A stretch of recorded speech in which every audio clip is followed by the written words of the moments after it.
Dalam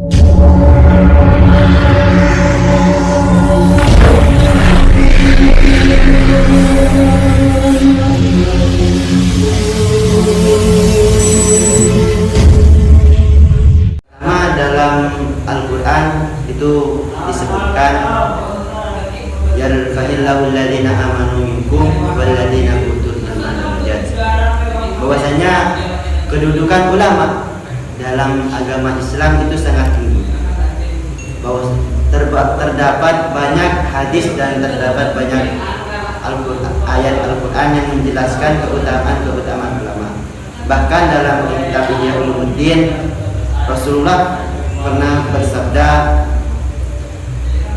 bahwasanya keutamaannya ulama itu seperti keutamaannya ulama dengan seorang yang ahli ibadah itu seperti keutamaannya Rasulullah yang dibandingkan dengan paling rendahnya sahabat Rasulullah. Itu saking mulianya ulama. Terus dari ayat yang disebutkan tadi, sahabat Ibnu Abbas berkomentar bahwasanya lil ulama darajat fawqal mukminin. Ulama ini mempunyai sebuah derajat di atasnya orang-orang Islam bisa dengan 700 derajat. Jadi derajatnya ulama dengan orang-orang mukmin kayak kita ini bedanya itu 700 derajat. Setiap derajat itu perjalanannya itu seperti 5 tahun. Itu saking mulianya ulama. Bahkan Rasulullah dalam kitab Ihya pernah bersabda, yastaghfir lil alim ma fis samawati wal ardh, bahwasanya orang-orang atau makhluk Allah yang ada di langit maupun yang ada di bumi itu sama-sama meminta ampunan kepada ulama, meminta ampunan kepada orang-orang alim. Kemudian dilanjutkan oleh Rasulullah dalam sabdanya, wa ayyu mansabin yazidu ala mansabin man tashtagilul malaikah as-samawati wal ard bistighfar lahu. Maka kata Rasulullah, jabatan apa yang lebih mulia daripada ulama? Jabatan apa yang bisa membuat malaikat sibuk meminta ampunan, meminta istighfar kepada ulama? Gak ada selain ulama. Setelah kita menjelaskan dan mengetahui bahwasanya derajat ulama di dalam agama Islam itu sangat mulia, kemudian kita akan beralih kepada bagaimana hukum menghina ulama dan melecehkan ulama. Dalam kitab Tuhfatul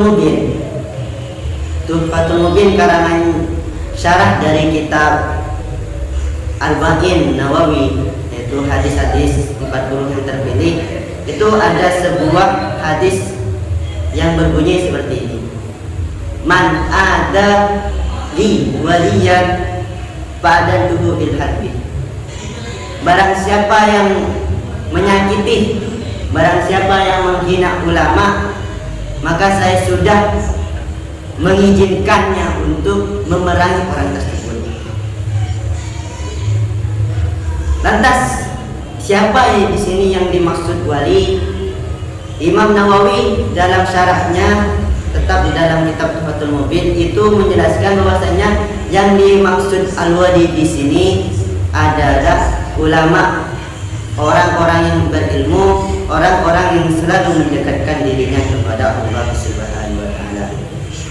Jadi jelas mengenai tentang hukum menghina dan melecehkan ulama dan menganggap mereka, menjadikan mereka musuh, ini hukumnya tidak boleh. Bahkan Syekh Al-Yub dalam kitab Jami'ul Bayan fi Fadlil Ilmi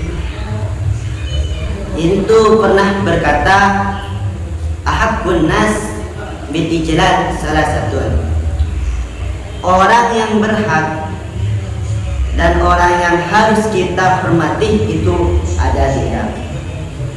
Yang pertama adalah ulama, orang-orang yang berilmu. Yang kedua adalah al-ikhwan, saudara seiman. Dan yang ketiga adalah sultan. Terus tiga orang di sini selain berhak untuk kita hormati, mereka bertiga juga harus kita sayangi dan tidak boleh untuk kita musuhi. Terusannya dari perkataannya Syekh Al-Ayyub, faman istakhaffal ulama afsadat dina. Barang siapa yang berani menghina, melecehkan dan memusuhi ulama, maka hal itu akan merusak kepada agamanya. Mungkin dari beberapa poin ini dan beberapa hadis yang telah kita sebutkan sangat membuktikan bahwasanya menghina dan membenci ulama dalam agama Islam itu sangat tidak diperbolehkan. Karena bagaimanapun ulama adalah warasatul anbiya. Ulama itu adalah apa? Pewaris Nabi, pewaris ilmu Nabi.